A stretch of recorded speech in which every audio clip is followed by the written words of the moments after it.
कहानी का नाम एक गांव में दो दोस्त मोहन और सोहन। जब वे साथ दौड़ते हैं, वे हंसते हैं, खेलते हैं, पढ़ते हैं और बातचीत करते हैं। उनकी दोस्ती गांव की सबसे गहरी थी। एक दिन वे साथ साथ खेत की तरफ निकले। वे दौड़ते और हंसते हुए चले गए और घने जंगल में चलते रहे। जंगल के बीच में उन्होंने एक भालू देखा। भालू को देखकर सोहन डर के मारे तेजी से एक पेड़ पर चढ़ गया, जबकि मोहन जमीन पर हैरानी से खड़ा था। रास्ते में उन्होंने एक भालू देखा।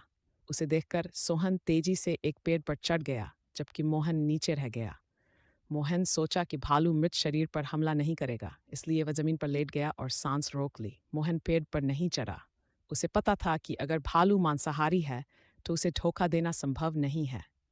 वह सूंघने के बाद दूर चला गया, यह सोचकर कि वह मर चुका है।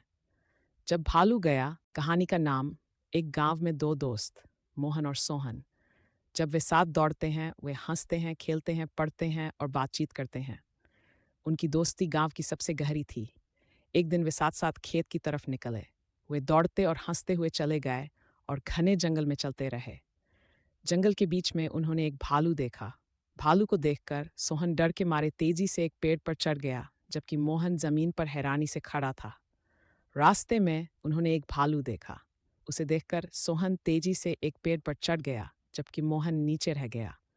मोहन सोचा कि भालू मृत शरीर पर हमला नहीं करेगा, इसलिए वह जमीन पर लेट गया और सांस रोक ली। मोहन पेड़ पर नहीं चढ़ा। उसे पता था कि अगर भालू मांसाहारी है तो उसे धोखा देना संभव नहीं है। वह सूंघने के बाद दूर चला गया, यह सोचकर कि वह मर चुका है। जब भालू गया,